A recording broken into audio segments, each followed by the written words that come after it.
Levante la mano el que alguna vez se ha sentido preocupado o angustiado. Manos arriba, por favor. Todo el que dice, pastor, yo sé que es estar preocupado, sé que es sentir esa sensación de qué será lo que viene, de incertidumbre, de cómo se va a resolver este problema, de cómo voy a salir de esta dificultad. La preocupación es algo terrible.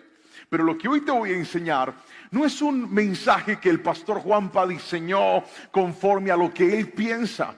Hace unos días cruzamos la frontera del Antiguo Testamento y estamos ya en los mensajes del Nuevo Testamento. Usted sabe que yo predico en orden, pero esto que hoy le voy a enseñar es una cátedra del mismo Hijo de Dios.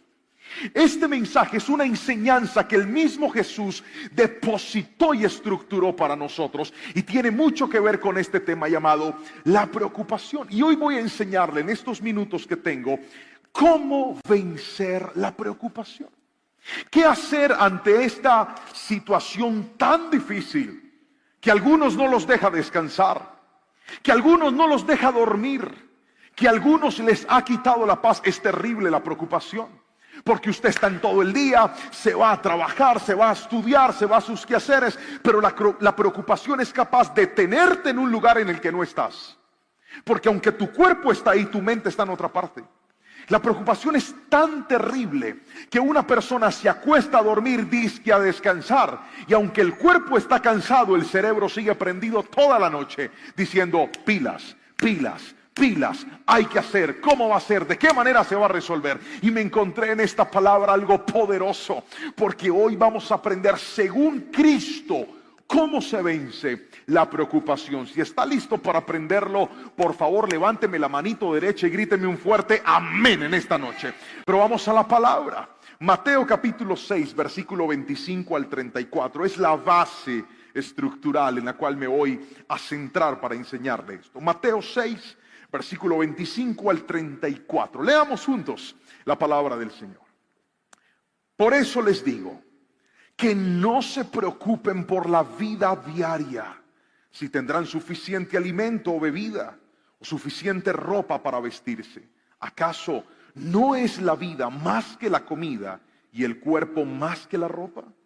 Miren a los pájaros, no plantan ni cosechan, ni guardan comida en graneros, porque el Padre Celestial los alimenta. ¿Y no son ustedes para Él mucho más valiosos que ellos? ¿Acaso con todas sus preocupaciones pueden añadir un solo momento a su vida? ¿Y por qué preocuparse por la ropa? Miren cómo crecen los lirios del campo. No trabajan ni cosechan su ropa. Sin embargo, ni Salomón con toda su gloria se vistió tan hermoso como ellos. Si Dios cuida de manera tan maravillosa a las flores silvestres que hoy están y mañana se echan al fuego, tengan por seguro que cuidará de ustedes. ¿Por qué tienen tan poca fe? Así que no se preocupen por todo esto diciendo que comeremos, que beberemos, qué ropa nos pondremos. Esas cosas, lea eso conmigo por favor fuerte, esas cosas que dominan el pensamiento de los incrédulos. Pero su Padre Celestial ya conoce todas sus necesidades. Voy a volver a leer esa parte y le voy a rogar que si usted lo cree me diga un fuerte amén. Dije, pero su Padre Celestial conoce sus necesidades.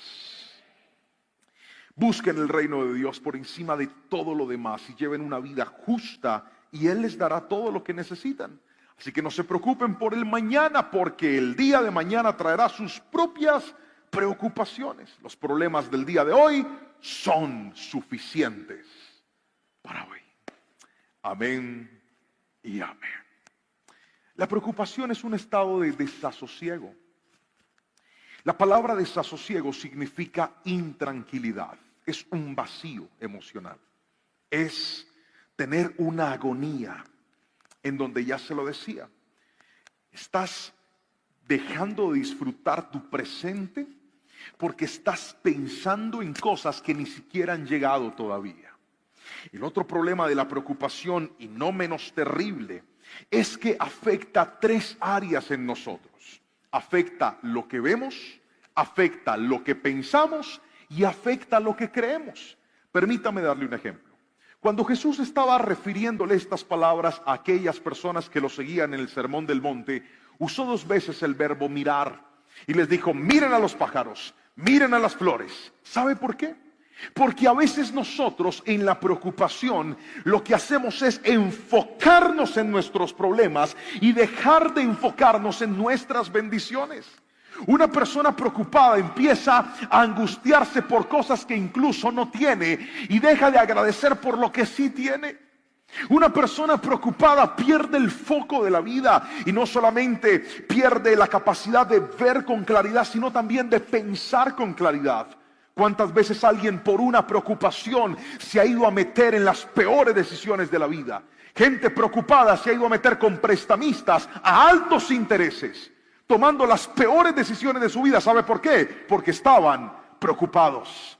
Porque la preocupación te dice: tienes que resolver ya, tienes que hacer lo que sea, como sea, cuando sea, vete. Te empuja a tomar decisiones que en un momento de tranquilidad jamás tomarías. Por eso es tan peligrosa la preocupación. Pero no solamente afecta a lo que pensamos, también afecta a lo que creemos. ¿Por qué razón? Míreme a los ojos. ¿Cuántos nos hemos preocupado alguna vez en la vida? Grítenme en amén, por favor. Yo no he visto la primera persona que ante la preocupación se preocupe por algo bueno. Cosas como estas: estoy tan preocupado. ¿Por qué? Porque estoy a punto de que me llegue una gran bendición y no sé cómo administrarla. No. Ni usted tampoco va a ver un día un feo por ahí sentado diciendo: estoy tan preocupado. ¿Por qué?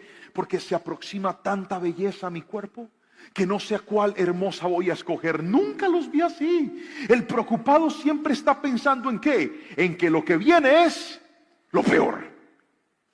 Nunca vas a ver una persona preocupada por algo bueno.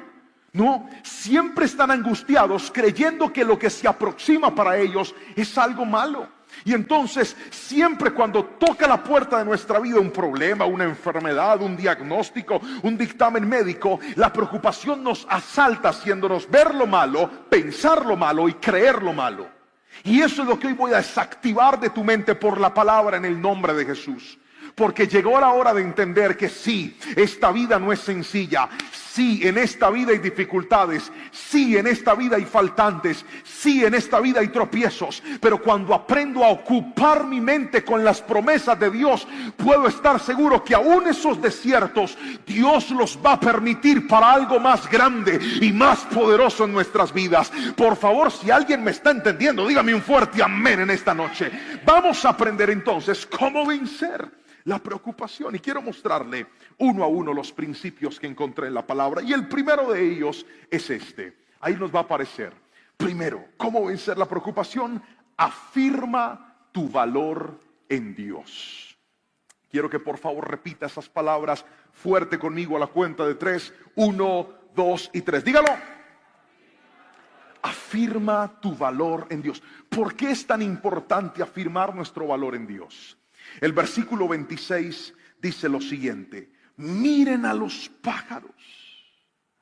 No plantan, ni cosechan, ni guardan comida en los graneros, porque el Padre Celestial los alimenta. Y no son ustedes para Él mucho más valiosos que ellos. Una de las razones por las cuales mucha gente entra en preocupación es porque necesitan reconciliarse con esta verdad. Y quiero que me mire a los ojos y la escuche y la entienda y la crea en su corazón. Dios te ama. Tu vida le importa a Dios.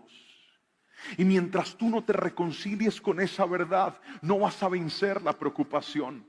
¿Cuántas personas no han entendido lo que Jesús dijo? Jesús les estaba diciendo: mire, si Dios sustenta su creación, ¿cómo vas a pensar que tu vida no es importante para Él? Pero es que cuántos de nosotros a veces lo hemos atravesado y hemos visto: pastor, es que yo veo que como que a estos sí les va bien, pero a mí no me va bien. Yo veo que a estos como que la gracia de Dios sí los alcanza, pero parece que a mí no. Yo veo que a estos como que las bendiciones los atrapan, pero a mí las bendiciones antes me empujan y me patean. Porque estamos siempre pensando que Dios ama más a otros que a nosotros. Pero yo quiero que escuches esto y te lleves tu mano a tu corazón y repitas lo que te voy a decir. Tú eres importante para Dios. Repítalo conmigo, diga: yo soy importante para Dios.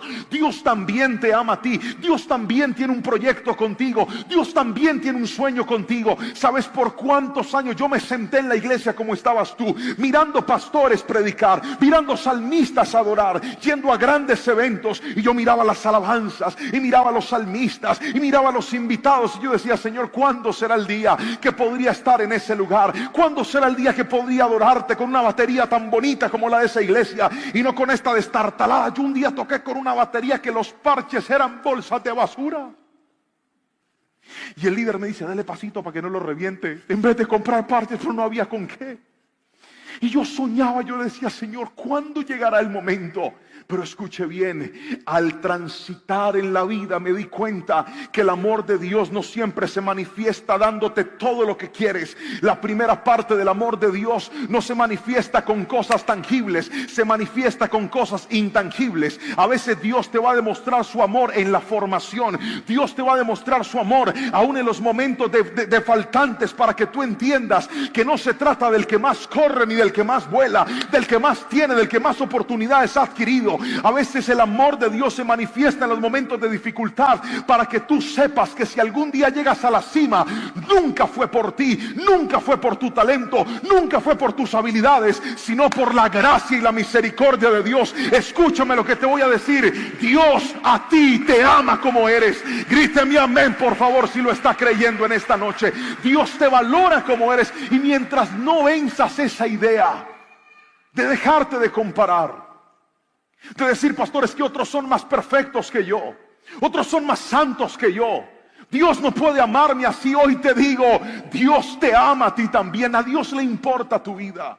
El gran problema es que muchos de nosotros no hemos entendido que la respuesta a las bondades de Dios no se enfocan en solo Él cuánto nos ama a nosotros, sino que tanto estamos nosotros dispuestos a amarlo a Él. Tu problema no es que Dios te ame, Él te ama. El problema tuyo es que tú lo has dejado de amar como un día lo hacías. ¿Y sabes por qué?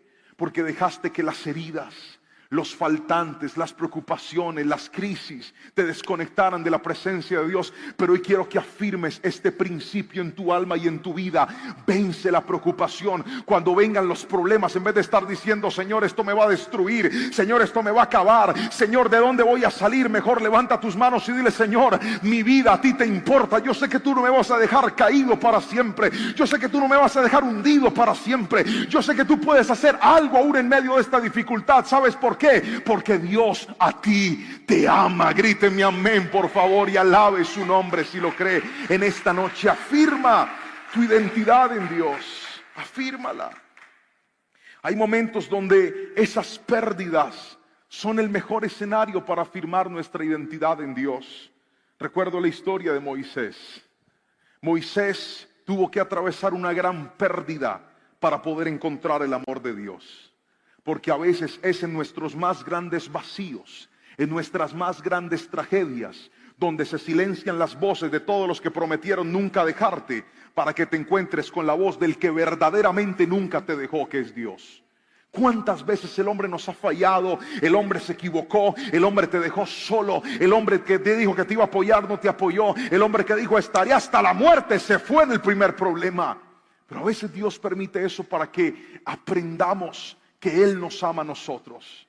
Cuando Moisés perdió todo, cuando mató a aquel egipcio, cuando se fue a vivir a la tierra de su suegro, cuando estaba en esta región y en esta población criando ovejas que no eran sus propias ovejas, trabajando para su suegro, ni siquiera tenía un sustento. Ahí Dios apareció y le dijo: Moisés, voy a hacer algo grande contigo. Y en ese momento ni siquiera Moisés se lo creía, pero ahí estaba el amor de Dios, dándole misericordia a un hombre que se había equivocado, dándole una oportunidad a un hombre que había fallado. ¿Sabe por qué? Porque a veces Dios nos manifiesta su amor en esos instantes, cuando has perdido todo, y te dice: aunque perdiste todo, aunque a los ojos del mundo ya no eres nadie, para Cristo tú vales, para Cristo tú eres importante, para Cristo tú eres valioso. Por eso deja de preocuparte por tu futuro y mejor entrégale lo que tienes y lo que te queda al Señor, y puedes estar completamente seguro que aunque sea pequeño, Dios va a multiplicar todo lo que ha puesto en tus manos, porque Él te ama con amor eterno. Por eso dile gracias a Cristo. en esta preciosa noche. Pero quiero mostrarte lo segundo que hay que hacer para vencer la preocupación, y es: aumenta tu fe. Jesús, dentro de sus palabras, no solamente les pide a ellos que se comparen con los pájaros, que se comparen con los lirios del campo, sino que también los cuestiona y les dice: ¿por qué tienen tan poca fe? Y ese versículo me indica y me explica y me habla de la necesidad de que los niveles de fe tienen que aumentar. Mientras tu fe sea una fe pequeña, tu preocupación será una preocupación grande. Es inversamente proporcional. Cuanto más fe tengas, menos preocupación tendrás. Cuanto más preocupación tengas, menos fe vas a tener. Por lo tanto, si quieres minimizar el impacto de la preocupación en tu vida, tienes que hacer que tu fe crezca. La pregunta es: pastor, ¿cómo crece la fe? ¿Cómo hago que la fe aumente? Pues bien, encontré 3 cosas en la palabra que nos ayudan a que la fe aumente. Lo primero es: la fe aumenta cuando lees la palabra de Dios. ¿Puede repetirlo conmigo, por favor? Diga: la fe aumenta. Fuerte, diga: la fe aumenta cuando leo la palabra de Dios. ¿Por qué? Lo dice Romanos capítulo 10, versículo 17. Voy a pedirle a los muchachos que me ayuden con ese texto. Dice: así que la fe viene como resultado de oír el mensaje, y el mensaje que se oye es la palabra de Cristo. Míreme a los ojos y respóndame esta pregunta: ¿cuántas veces habíamos llegado a la iglesia desanimados, preocupados, angustiados, pero una predicación, un mensaje de la palabra fue suficiente para levantarnos otra vez? ¿Sabe por qué esta generación vive tan angustiada, tan deprimida, tan afanada? Porque esta generación no pasa tiempo en la palabra del Señor. Esta generación no ha desarrollado un amor y una convicción por la palabra. En estos días una persona en TikTok me escribió y me dijo: mira ese predicador que ni usa la Biblia. Lo que pasa es que aquella muchacha es ciega, porque no se ha dado cuenta que este pastor tiene una Biblia desbaratada, vuelta a nada, que no tiene una página que no esté rayada. No hay una hoja de mi Biblia que no esté leída.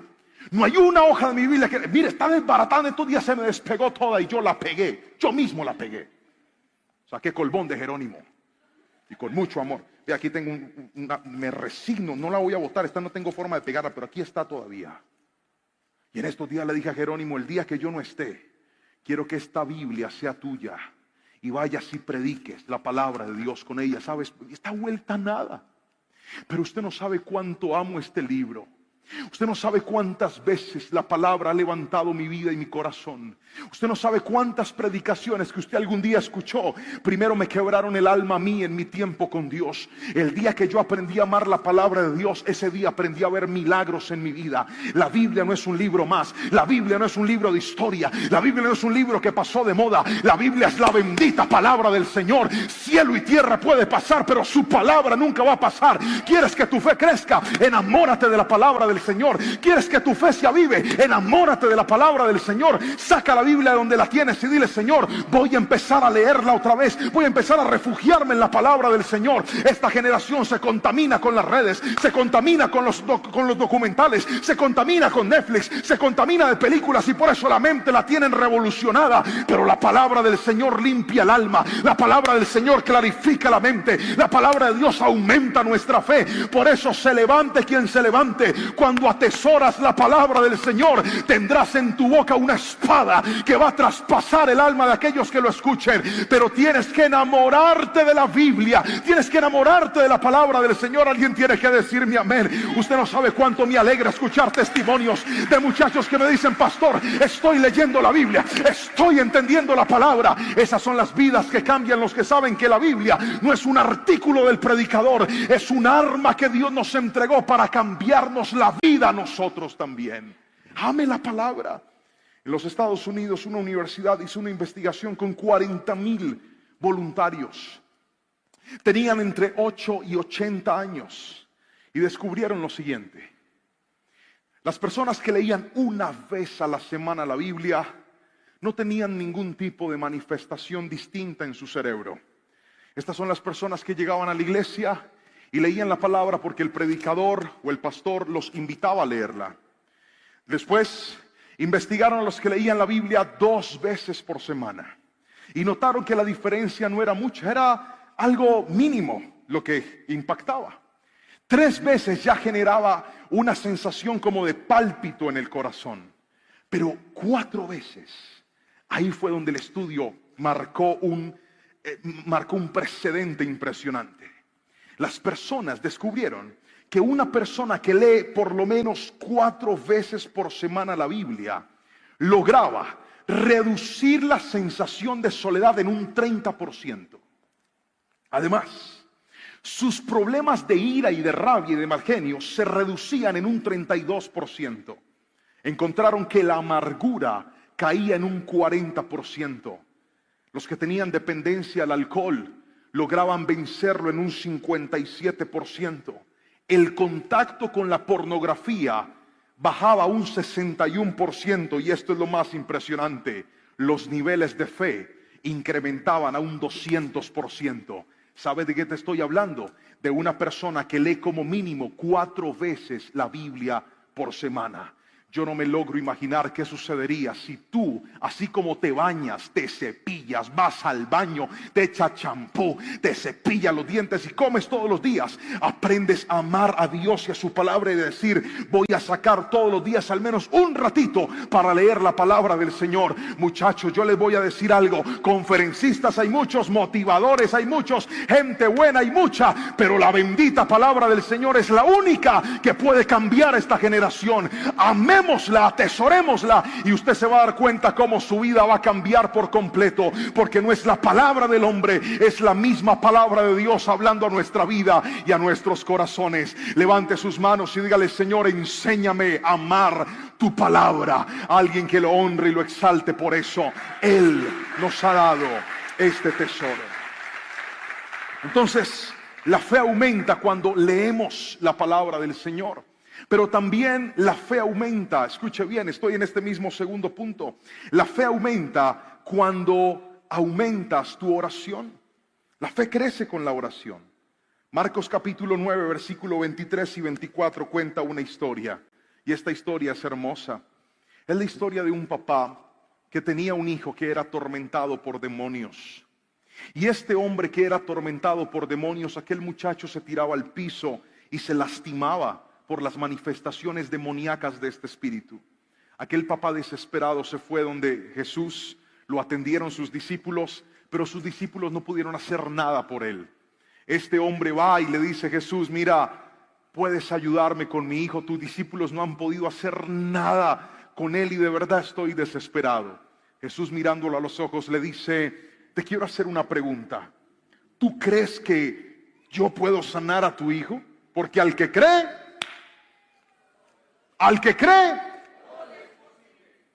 y aquí viene una oración sincera. Aquel papá le dice, yo creo, pero por favor, ayúdale a mi fe. Otra vez, yo creo, pero ayúdame a creer más. Usted no se imagina cómo esas palabras tocaron mi corazón, porque muchas veces necesitamos oraciones sinceras para vencer la preocupación.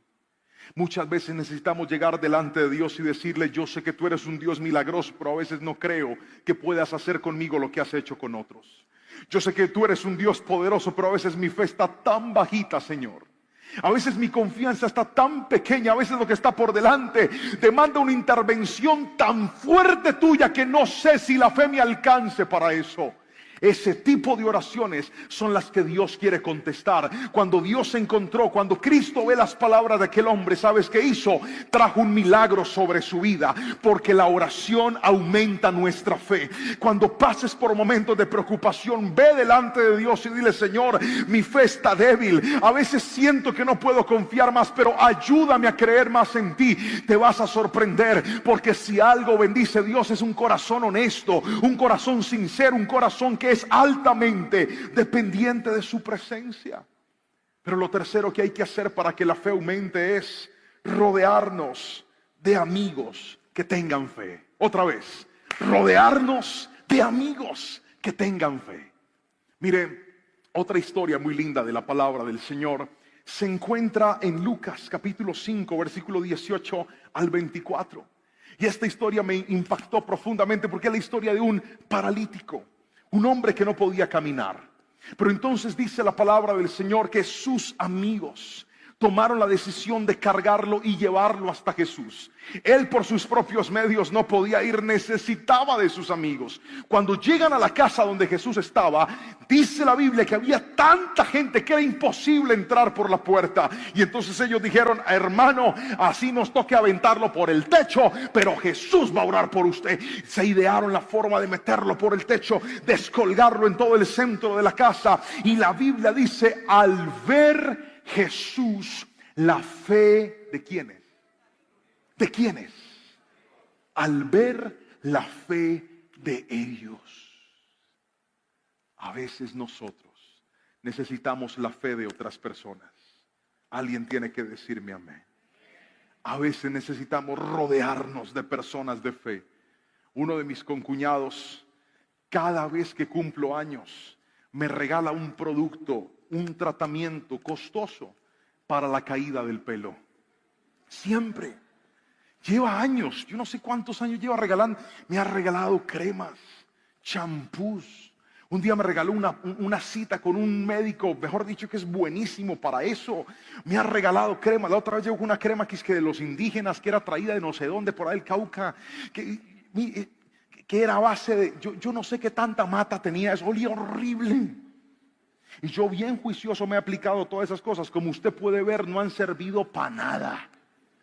Y yo me echaba mis cremas con una fe y lloraba. Y yo le decía: Señor, por favor dame un poquito de fe como la que le has dado a este man para que el pelo me crezca a mí. Ha sido la fe de él. Este año llegó con una bolsita, con una cremita. Me dijo: feliz cumpleaños.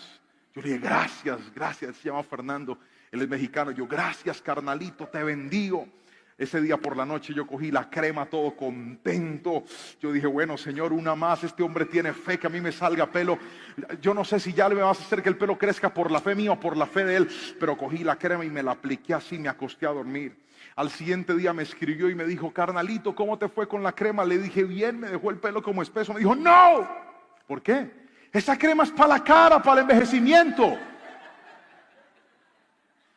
Yo me hubiera dicho: hermano, usted siempre me regala las cosas para el pelo. Ya él venció, ya la fe de él no le alcanza. Ya dijo: vamos a ayudarlos con el envejecimiento. Pero quiero que escuche esto. A veces necesitamos la fe de otros. A veces necesitamos contarle nuestros problemas a una persona que tenga fe, que nos mire a los ojos y nos diga: usted no sabe cuál es el Dios en el que usted ha creído. Levántese y anímese en el nombre de Jesús, porque para Dios no hay nada imposible. A veces necesitamos rodearnos de gente que nos diga: tu hogar no se va a dañar, tu familia no se va a dañar, vas a sacar adelante esa carrera, alguien tiene que gritarme amén si me está entendiendo. Rodéate de gente que tenga fe. Y eso va a ser de bendición para tu vida. Pero déjeme mostrarle lo tercero. ¿Qué hay que hacer para vencer la preocupación? Primero, hay que afirmar nuestro valor en Dios. Segundo, tenemos que aumentar nuestra fe.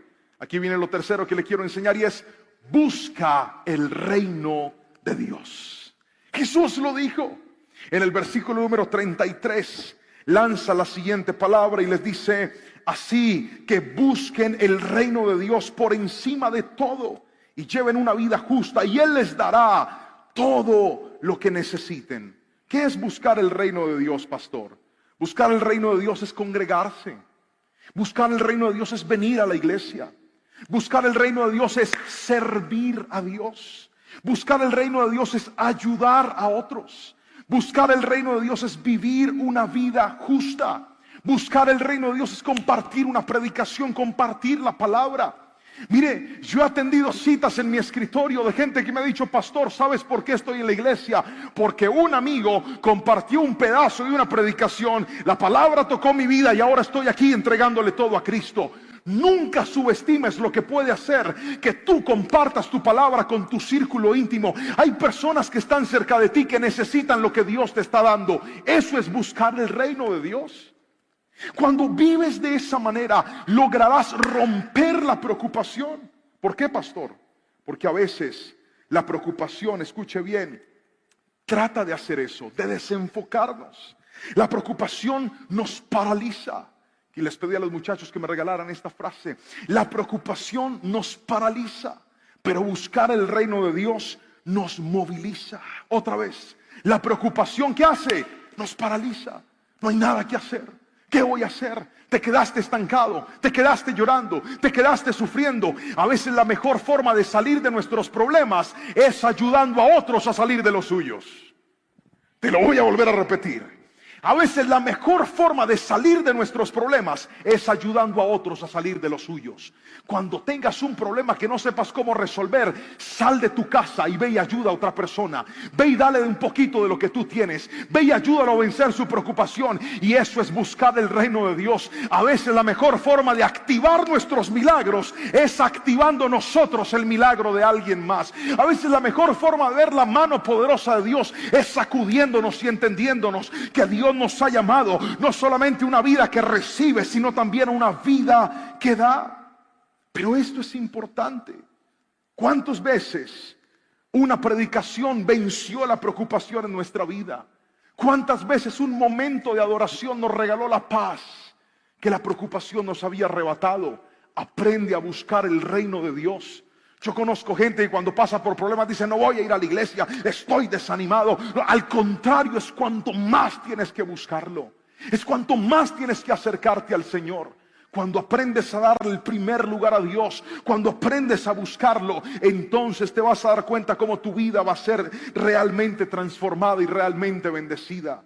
Pero con esto voy a cerrar. Cuarto y último, ¿cómo se vence la preocupación? Vive cada día con su propio afán. Vive cada día con su afán. El versículo 34 dice lo siguiente: así que no se preocupen por el mañana, porque el día de mañana traerá sus propias preocupaciones. Los problemas del día de hoy son suficientes por hoy. ¿Puede repetirlo conmigo? Vamos a leer fuerte mirando la pantalla. Así que no se preocupen por el día de mañana, porque el día de mañana traerá sus propias preocupaciones. Los problemas del día de hoy son suficientes por hoy. Yo conozco gente que se pega unas angustiadas. Están preocupados por cosas que todavía no tienen que resolver. Pastor, en un año tengo que pagar una cuota así gigante para el apartamento y no sé de dónde va a salir. Mija, en un año se preocupan, no ahora. ¿Alguien puede decirme amén? Estoy tan angustiado, pastor. ¿Por qué? Porque mis papás no tienen con qué pagarme la universidad. Yo estoy desesperado, pastor. Creo que todas las puertas se me van a cerrar. ¿Y cuándo sales del colegio? En 3 años, pastor. Hombre, termina las materias por ahora. Acabe con cálculo o con la profesora, con el que sea, pero acabe primero eso. ¿Alguien me está entendiendo? A veces preocuparse es ocupar la mente en cosas que todavía no deberíamos ocuparlas. Pastor, ¿y cómo voy a hacer cuando suceda esto?